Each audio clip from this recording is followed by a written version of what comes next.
Blog Talk Radio.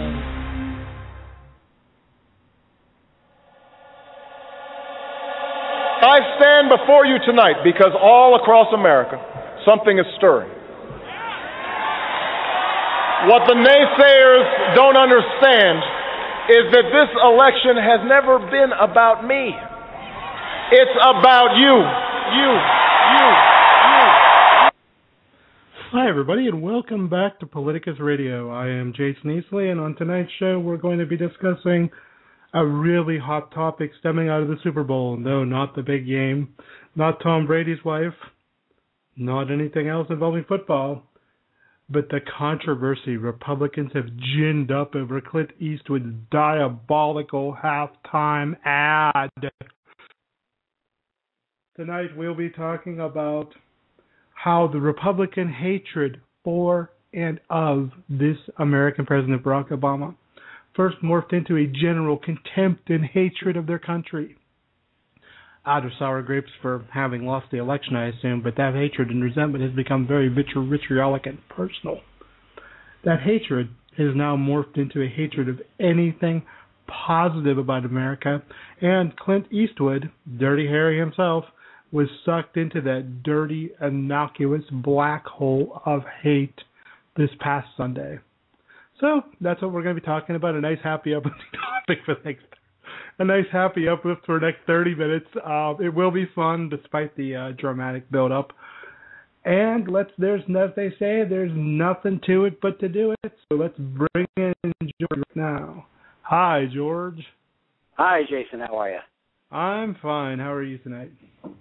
I think you know my mood this week. Vitriolic? No, quite the opposite. Yes, I know. Euphoric would be a better word. I am reserving 60 seconds in overtime for you to cheer and gloat. Okay, so we'll do the politics all right, first. I'm I down will with that. give you 60 seconds to just cheer and gloat at the Super Bowl, and all will be well. George, I hope you're excited about tonight's topic. Oh, I am. I'm very excited. I believe you notes. and Sarah. What's that? You have what? I brought notes. You brought notes? Seriously? You have notes? Oh, yeah, I did homework this time, yeah. Oh, good. Well, somebody's going to be passing on to the next grade then. This looks like it's going to be a great show. George, it's time. It is time. Time for the moment when the stars shine brightest. When the neon lights rise up and say one name, and one name only on the big billboard marquee of internet writing. Ladies and gentlemen, please welcome to the program the one, the only. Her name is Chickacha Sarah Jones. Oh my God. I swear to God, I know you do this to humiliate me and embarrass me on purpose, but I am not going to take this from you anymore. All right, everybody. This is Sarah Jones. I write at Politicus USA. It's my editor trying to give me a hard time. He's trying to scare me off the air, scare me out of writing, but it's not going to work, Mr. Easley. I'm here, not going anywhere. Look, there's no fear tactics involved. I am simply telling the world about the brilliance which you unleash upon it every single day, in case some of them have not noticed. George, has it ever occurred to you that Jason might be completely sarcastic with these openings, or do you think these are? I'm going to put you on the spot, George. Do you think this is, a genuine feeling, or because I'm getting a vibe of sarcasm, just a little one. I'm just saying. If he were introducing, say, me, then yes, it would be sarcastic. But considering the quality of your writing, I believe it's genuine. George, that was so diplomatic and sweet. You have silenced me, and not many people can do that. Blog Talk Radio, high five, George. I'm humbled. If I've silenced you, then I take it back. Because the last thing I need is a GOP high five. Well, I am a woman. I'm not allowed to speak in Republican circles without approval. Well, but you're on the left side, so we're going to hear you roar. All right, awesome.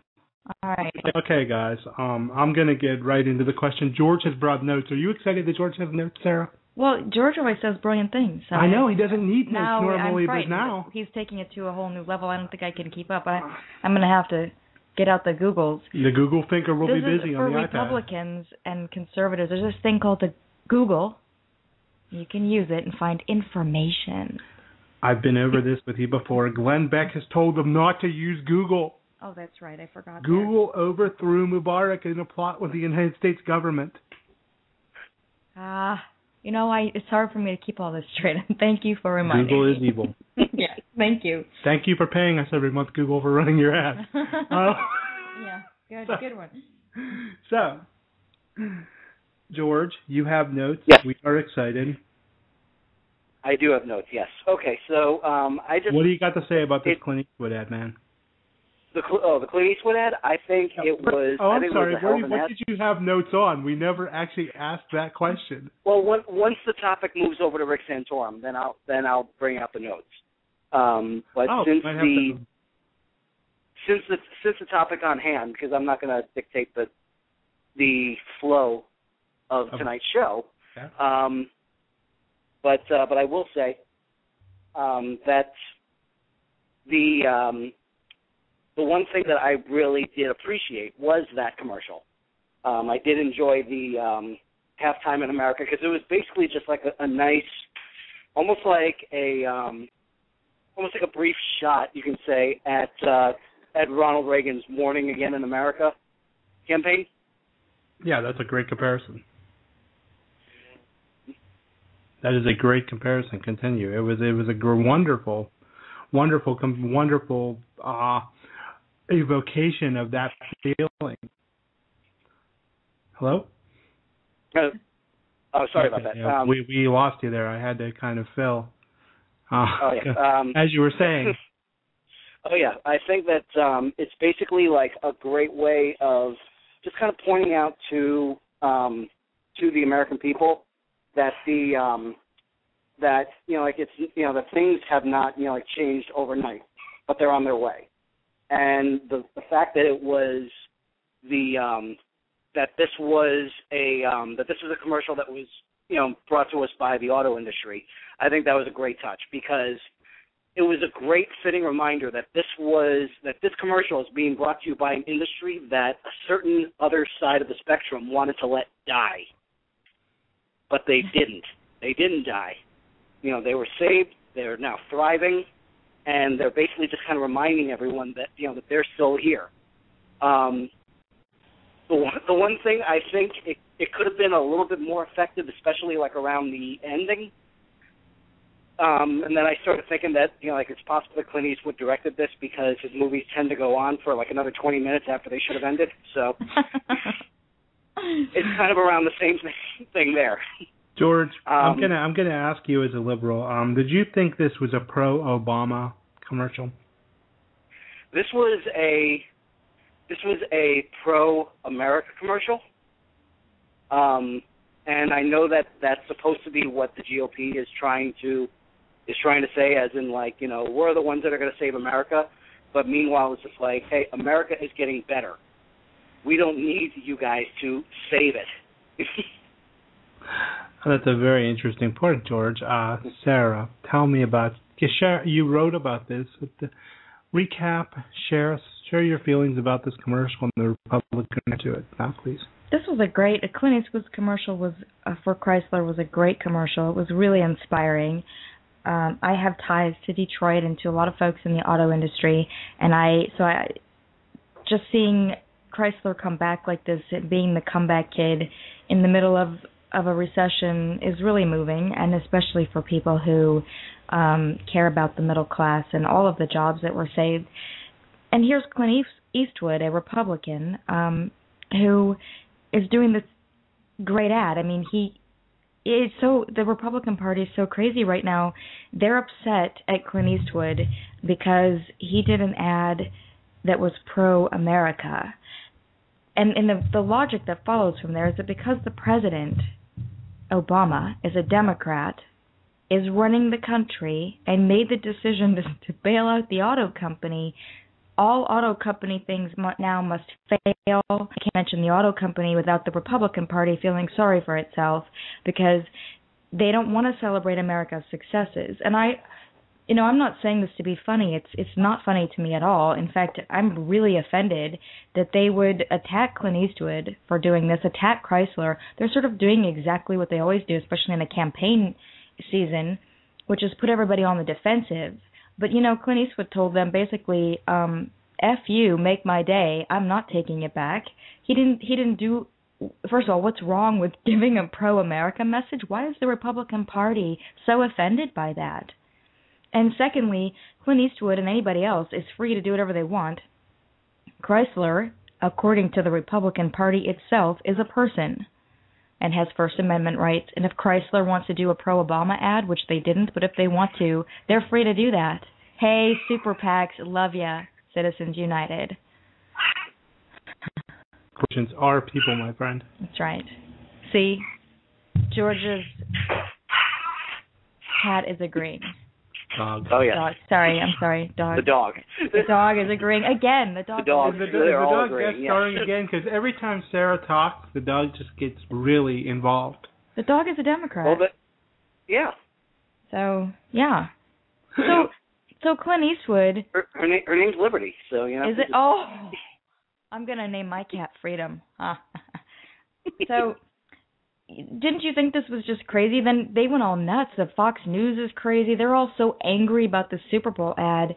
They literally have to try to make it dark and gloomy and make things bad. So now Fox came out and Gretchen Carlson, in her little Barbie outfit on Fox trying to appease the angry white men, said that she thinks there were subliminal messages in the Chrysler ad.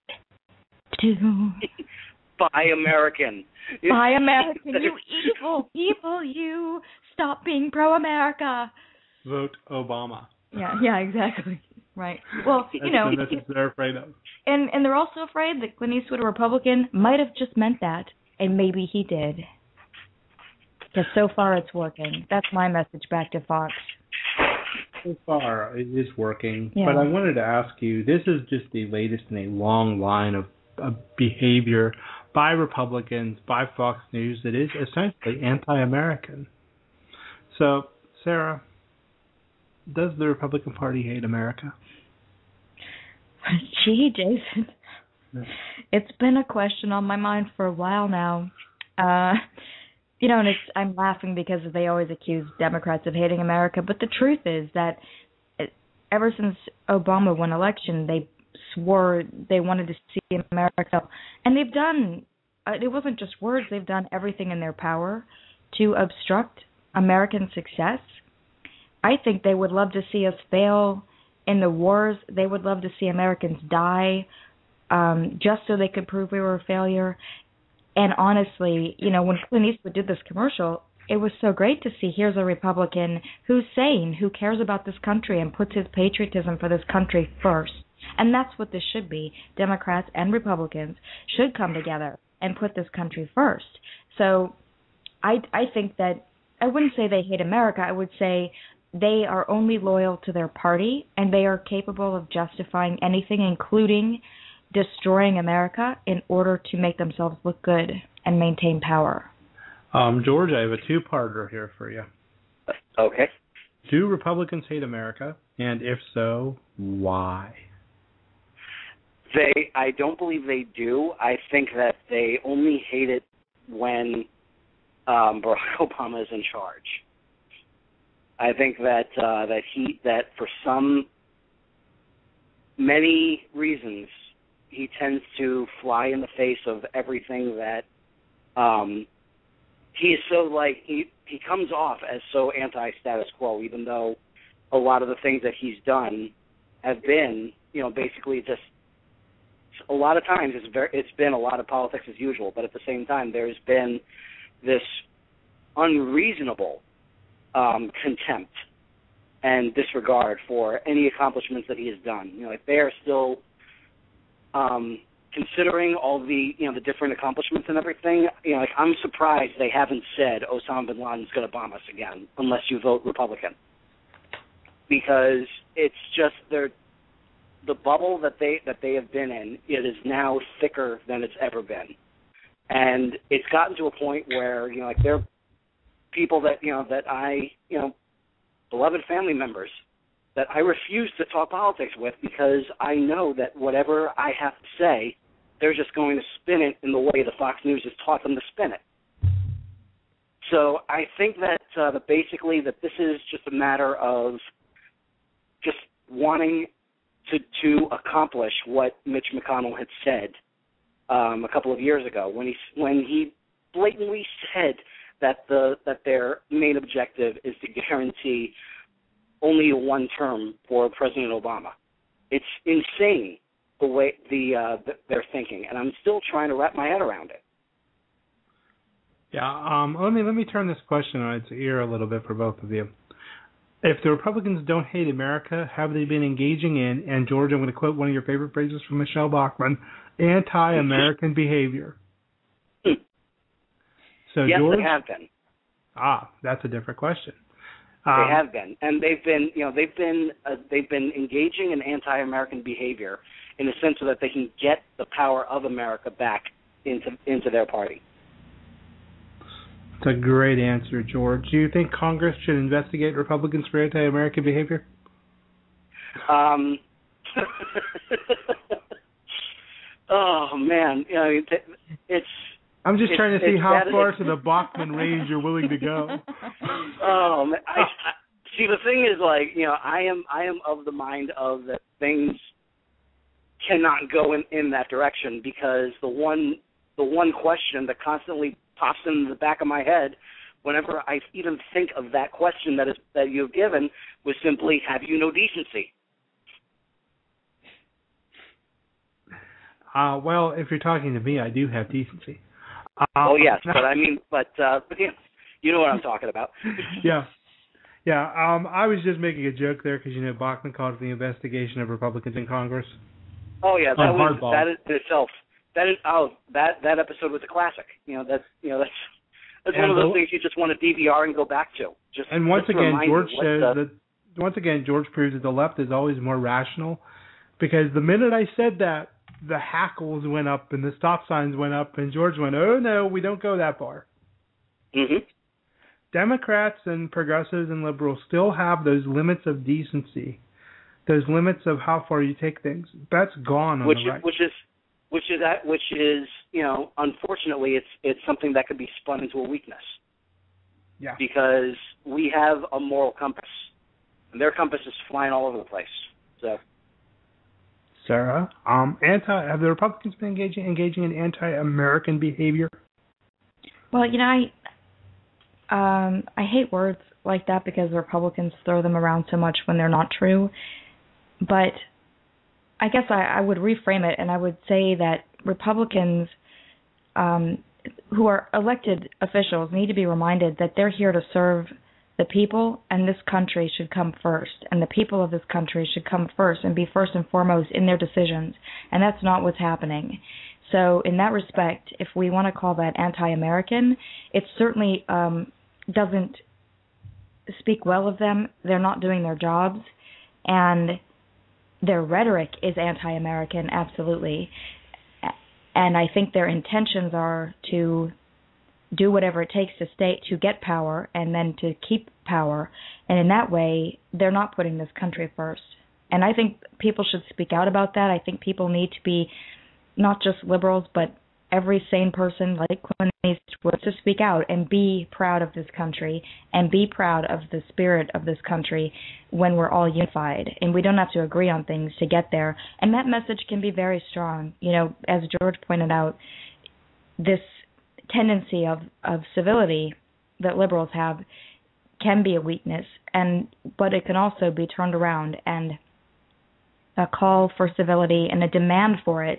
Because I'm fed up. I don't know about everybody else, but I am fed up with Republican rudeness. And from Joe Wilson, you lie, to Eric Erickson and his Obama perverted the word of God. I am so offended by that, and I'm tired of it. And I don't want to put up with another election season listening to hate mongers say anything to get in power. I don't think they have any values. I don't think they stand for anything So maybe they can't even be anti. They're so selfish and self-promoting. They don't care about anything. Speaking of hate mongers who will say to anything to get into power, George, I know you have some notes about Rick Santorum. Now let's talk about last night and Rick Santorum's back from the Walking Dead performance, which actually didn't net him any delegates. Actually, any serious delegates per se, because the caucuses didn't commit them at the caucus, and the Missouri primary was actually just a beauty contest due to state law and a conflict between the original scheduled date and state law, and they're going to do it all again in a month. But what does this say to you that those three states, three swing states, by the way, and the president in the fall, went so strongly against Mitt Romney, and what does that say to you about Rick Santorum? It says that Santorum is basically the next flavor of the month. He is someone that they're basically, they see the pair of pants that fit them in Mitt Romney, and, like they fit and everything, but they just don't, there's something about them that they just don't like. There's something that rubs them the wrong way. So they're going to try on every other pair of pants in the store just to see what they have. And this latest one, this is Rick Santorum. This is apparently approved by GOD. So hey, we're going to try that one. And they tried it on and everything, and so now they're going to basically just break these pants in and see how they are for a little while. They're basically just looking for any excuse not to have Mitt Romney as the Republican nominee. They just don't see in a shell in a suit as the type of guy that can beat President Obama. Is it, whenever you're talking of Romney versus Santorum, is it about beating Obama, or is it about their kind of Republican running against Obama? Well, it's basically basically what Rick Santorum is doing is he's basically borrowing from George W. Bush's playbook.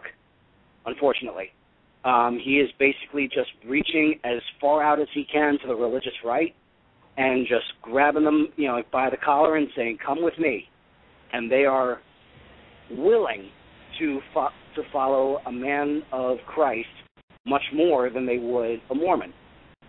And so now all of a sudden we get back to this whole, disgusting crusades that once again, we've seen it. We've seen this act way too many times, but unfortunately, it never gets old. So, do you think Romney's going to stick around? Yeah, he's too stubborn to know when to quit. He is he and Gingrich and Santorum and Paul. None of these guys are. I don't believe that that we're gonna hear an announcement about them backing out until the day after Election Day. Yeah. Yeah, I think they're no. I think they're going to take this to the convention. I think this is definitely going to the convention. I think Newt Gingrich was ready to fight to the death, and now Santorum's doing a few things, and nobody's leaving now. Romney's not going to wrap this up fast. No way. Sarah, what do you think about Santorum's recent performance?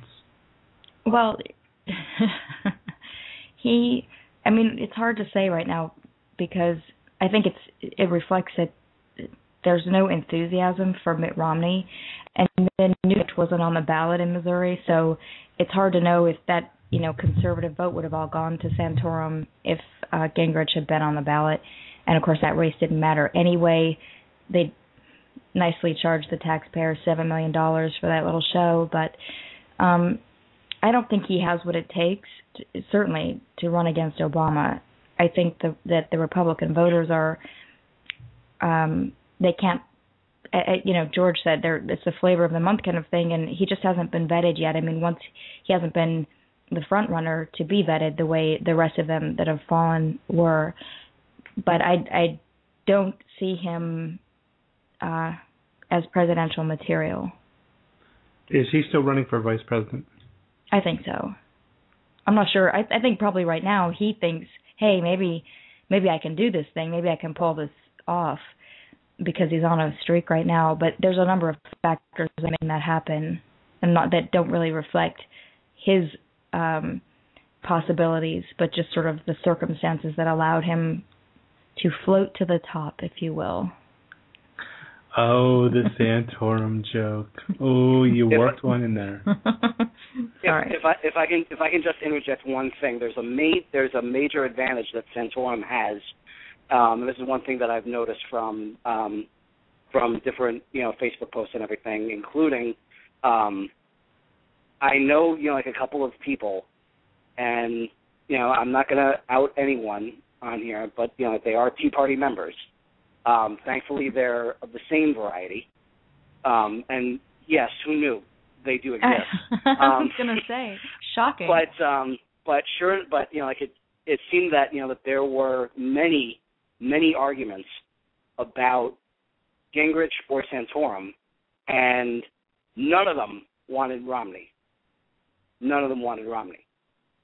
So it just seems like and there seems to be like a greater leaning towards Santorum in that party.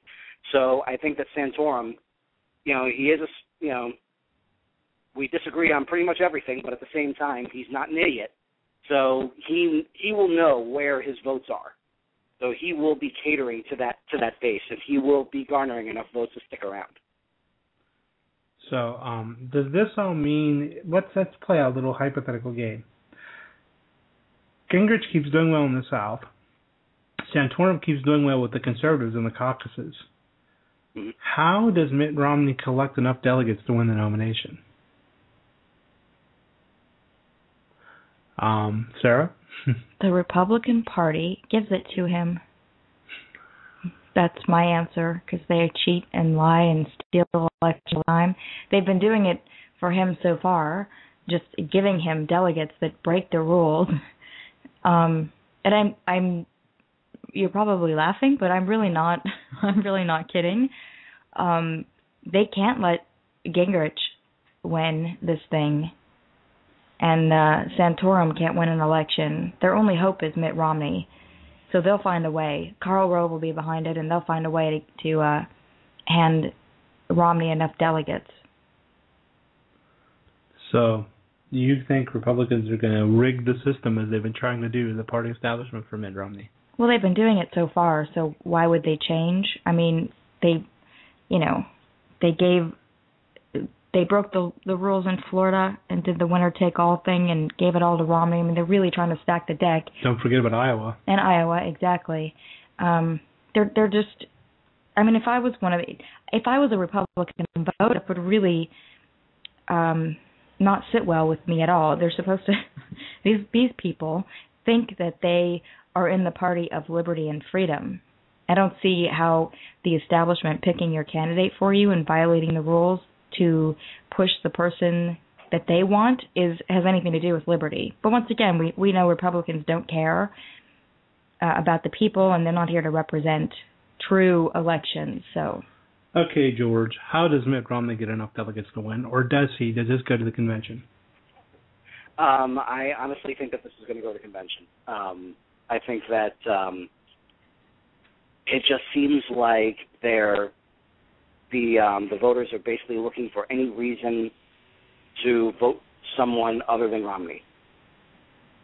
And the more these caucuses go on, the more that the more we see more of these candidates, the more choices that they believe that they're going to have, and they're going to indulge those choices and not stick with the guy that they don't believe in.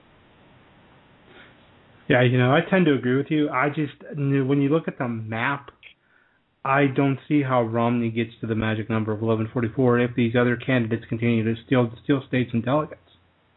Mm-hmm. I just don't see how or where it happens unless these states that are awarding their delegates separately from their votes, like the 3 last night or 2 last night, unless they've already rigged it to ignore the popular vote and just give it to Romney. Well, they've ignored the popular vote before. Yeah, that hasn't. Okay, we got 27 seconds left. I really can't afford to get into a reference to 2000 again. George, have we covered your Rick Santorum notes for the evening? There's just one little blurb that is there, so I'll cover that once we come in for overtime. Okay, George. Well, live audience, this is Jason, George, and Sarah, and now we head to overtime. Thanks for listening. There we go. George, now we're in overtime. What's your one little blurb? Okay, this blurb is something that I found on Facebook, and then I had to go ahead and actually look it up just to make sure that this was not a joke post, that this is an actual status update that was done by Rick Santorum on Twitter. And this is what it says. I swear to God, this is not like a not Rick Santorum, account or anything. This is exactly what he said. 7 million Californians had their rights stripped away today by activist Ninth Circuit judges. As president, I will work to protect marriage. That basically creates the thickest bubble that I think I have ever seen in my life. That in itself is just, that is the perfect way to see exactly how these voters are thinking. The people that rallied to take a basic human right away from so many people, they're the victims. Discuss. Sarah, go ahead. Oh, God, George. There's nothing that these, quote, Christians, unquote, because I don't think that they're really, they don't represent the mainstream Christians. But these political Christians have a knack for attacking other people, trying to steal their rights, their civil rights away from them, and then climbing up on the cross and playing the victim. And if anyone personified that, it was Sarah Palin in 2008. Yeah. She's really sort of the poster person for that. But they all do it, and it's been working for them for a long time. The idea that Santorum thinks that people's rights were taken away from them in California, all people were given the right, that Prop 8 was overturned, is so absurd. And I mean, this issue, there's so many ways you can go. You could talk about the moral implications of this. You can talk about just plain civil liberties. You can talk about the Constitution. There's so many ways you can address this and so many angles to come at it from. But in the end, it's really none of their business who marries whom. It doesn't say anything about that in any of our documents. It doesn't say a man can only marry a woman. End of story. It's none of their business. They need to get out of it, and they need to stop feeling sorry for themselves. They spent millions of dollars trying to get Prop 8 passed in the first place, and they misled voters in order to do it. And frankly, I wish that the churches who participate in this kind of activity would be taxed, because I'm tired of it. Yes, that brings up a really good point about taxing churches who engage in political activity. And, you said they spent a lot of money. Which religious group spent the most money and really funded that Prop 8 drive? The Mormons. Who are the Mormons throwing their weight behind this time? Well, it's their boy Willard Mitt Romney. So there is a really deep-seated, it's really fascinating that what you read, George, was a direct appeal to what we would think of as conservative Christian values voters. But if this party splits between the conservative Christians and the Mormons jump in to support Mitt Romney, you could end up with just a melee by the time you get to the Republican convention. Yeah, that could be brutal. Watch, yeah, it will be. While Barack Obama is sitting at home with his popcorn. And while they all accuse him of not being a Christian. That'll be fascinating. But here's the thing that absolutely floors me about this, because as soon as once the debates and everything started, that's when all of a sudden talk started going to abortion, gay marriage, basically just like bringing in all of the social issues. And the thing that kills me is that no one is realizing that all of this is a smokescreen, because the one question that everyone is waiting to be asked is never being asked because all of this crap is clogging up the works. And all we want to know is, what are you going to do to improve the economy? Right. You know, just to quote James Carville, it's the economy, stupid. Yeah. You know, like that's it. You know, this is exactly, you know, like the one question that they don't want to answer. So now all of a sudden we're getting all of this. George, I've been writing about that all week. It's infuriating me. You know, I was actually working. about to say it's infuriating. So yeah.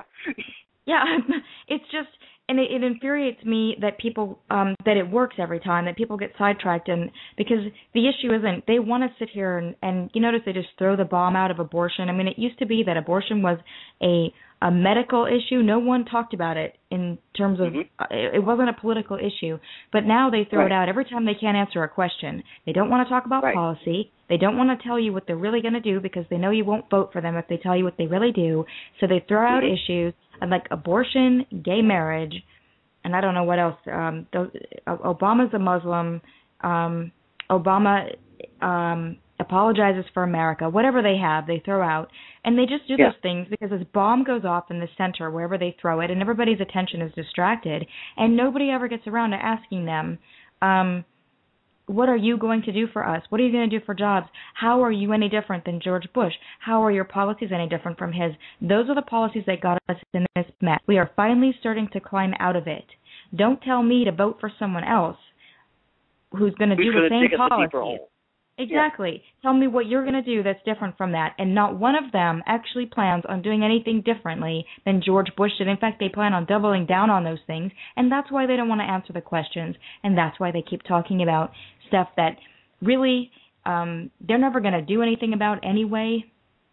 You know, in terms of abortion, when they have power, they don't do anything about it. They're just using it as a way to control the masses. Okay, now, you know, when Republicans want to get their base out to vote, they always go back to the 3 Gs, God, gays, and guns. And that is probably what you're seeing. Prop 8 was almost, I know everyone's celebrating Prop 8. This was almost a gift to the Republican Party if they want to get the base out. If they're looking for that issue that will get their smaller base to vote, that might do it in certain places. The problem for them is the polling has changed so dramatically since they used gay marriage in 2004, and so many Americans are in favor of gay marriage or civil unions that they can't run a general election campaign arguing against it. It's another way to lose. It's like Clint Eastwood said, you know, he's a Republican, and he said, can I say the word? Sure. I don't give a fuck about gay marriage. That's what he said. And I think a lot of Republicans... there goes our E for everyone rating on this show. So sorry. But that was Clint speaking, not me. Well, I got to use it last week, so, you know, everyone gets one. Everyone gets a turn. And I was quoting Clint Eastwood. I never use language like that in my in my personal life. You can't even say that with a straight face, can you? Spaceballs was rated PG, and that used it. So. That's right. And I think a lot of Republicans feel that way. They don't care. This is not going to motivate them to get out and vote. So we're back to abortion and guns. And guns. And God. And God. Oh, can I share a little story? Quick little story. It's going to totally detour you, and it means nothing, but sure. It was just it's an anecdotal story. I was sharing a story of ours on Twitter yesterday, and this quote ordained minister tweeted me to let me know that Eric Erickson was right to call Obama out on perverting the word of God because he has read the Bible, unlike me, and this is him speaking to me on Twitter, and God wants Republicans to call Obama out. That's their job. I think that kind of sums up what's wrong with the Republican Party right now and what's wrong with being issues like this to try to get out the vote. I know it works for them, but there's going to come a time when, you just can't sell this kind of stuff anymore. How many people, I know they've brainwashed a lot of people, but how many Christians want to, if they see that, just sort of separated like that, want to stand behind that? The interesting thing is, especially on gay marriage, that there's a generational divide. older people still are opposed to gay marriage and civil unions and all that stuff, and younger people supported younger Republicans. Younger and older Republicans is the divide. So over time, exactly what you're talking about is going to occur. As those older Fox News watchers fade away, and they'll be replaced with younger conservative voters. The tide of opinion will turn. You're exactly correct, according to data. Here's the problem, though, Jason. Because of the government-funded Medicare, those people are going to stick around longer than they should be. George, are you now trying to soylent greed the elderly? I'm not saying that. I'm simply saying that because of the government-funded Medicare, that the same people want the government to take their hands off of. Because of that, they're going to stick around. They're going to be a lot healthier. Let me ask you again, George. Are you suggesting a death panel for Republicans? Have you no decency, sir? I just asked the questions based on what you answer. All I want to say is, get your socialism out of my life. I'd rather die now than have socialism. Down with Obamacare. Don't That's touch right. my Medicare. That's right. Right. Get off my lawn. Yeah. Okay, guys, I think we've reached that point of nearly no return. This is a good place to start wrapping it up and bringing it on home. So, George, I promised you 60 seconds. Yeah, I know. You've been very good this show. You waited patiently. Here, your 60 seconds to talk about the Super Bowl and rejoice begin right now. Oh man, where to begin? Basically, what we have seen is what we have seen on Sunday was the very first 9-7 team to go ahead and go through the playoffs and go ahead and win the Super Bowl. This is a great time for the underdog, which is exactly what they've been playing this entire time. I'm loving the fact that Skip Bayless on ESPN's head practically exploded on Monday when he had to rationalize in his own mind how the Patriots lost the game instead of how the Giants won it. And it actually boggles the mind to hear the many Packers fans very distressed about the fact that the Super Bowl didn't show the best in the AFC versus the best in the NFC, despite the fact that their best in the NFC, their 15-1 Packers, didn't bother to show up against the 9-7 Giants. Well, George, you just about nearly took that exactly to 60 seconds. That's what I hope you. I hope you. Yeah. Now, okay, I'm not going to go anywhere near that. Now, there's a Michael Scott. That's what she said joke in there that I'm not going to go there. Okay, now let's bring this show to a nice, sound conclusion. Sarah, George got to talk last time. I'm bringing this to you. Let's say you are a Republican caucus goer, and you've been so immersed in your research before you decided to vote to Rick Santorum, you haven't had a chance to read anything. They come to you. They say, Sarah Jones, I know you're a liberal, but you're an objective, truthful, honest source for information. Please guide me. Sarah, what should I read this week? You know, you just threw a big curveball in there by saying it's a Republican voter. All right. Yeah, I'm going to take that challenge. I'd like all you Republican voters to get on Politicus USA, because I know you hang out there all the time. And I would like you to read, and I can't get it's my Eric Erickson story, which I can't get the full page to load for me right now. And the reason I want you to read that is because I would like you to join me in a call for civility. There's a petition in this article to have CNN suspend or fire Eric Erickson for his unconscionable comments about President Obama. So that is, and I know all you Republican voters will join me in a call for civility, because you certainly wouldn't want any other president talked about like that. So let's all come together and have a moment of USA, USA, USA. That's it. You're going to find the link for me? You probably are. You probably already have it. Yeah. The link is to the story itself. Here we go. We're pulling it up right now. The link is politicususa.com. CNN suspend Eric Erickson. That's the link to the story. I suggest everybody, all you Republicans who love God, love America, and love CNN, head over there and check it out. And while you're checking it out, at the very bottom of the story, you will see the link to the petition on change.org. If you go to change.org, search for Fire Eric Erickson. That will bring up the petition.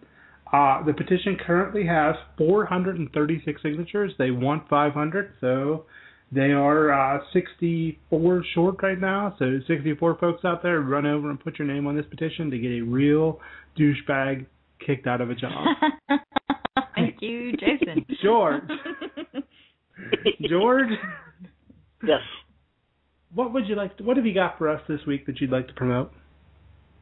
Basically, just to let people know that that the rewriting of my 2002 novel From Parts Unknown is well underway, and I'm expecting to have it all set to go, hopefully by the end of next month. In the meantime, at some point next month, when the next IBC Indie Book Collective promotion is up and running, the latest version of Excelsior will include a sneak preview of Chapter 1 of From Parts Unknown. That sounds like something we should all be marking our calendars for and waiting anxiously for the date to come by, and you let us know. Sarah, yes, all details will be on georgestroy.com. Address in there. Sarah, you have one more thing to add? I'm sorry. I wanted to give a shout-out really quickly to a couple people that are listening. I want to say hi to Novinator, Phil Perspective, and Adalia. Thank you. And, George, you should spell that for people because people think you're George Soros. Oh, yes. You're George Soros. Yeah. Sirois, yes. You're not the billionaire. Yeah. Google doesn't actually give us any money. Neither does George Soros. We're all reader-supported. George, I'm not sure who's supporting you, but I hope it's your readers because they really should. And everyone else. I hope so. Too. And if they're not supporting me, they should just move on. .org. So, okay. On that note, Esther George just basically set up a conservative death panel and they told all his readers to use a Sarah Jones word off. We're gonna call this a day at the Politicus Radio Show. Thank you for joining us. She is Sarah Jones. He is our good friend George. You're just one name like Prince George. And I'm Jason Eastley. Thanking you all for listening and reminding you to tune back in next week for the show at 8 p.m. Eastern. Bye-bye.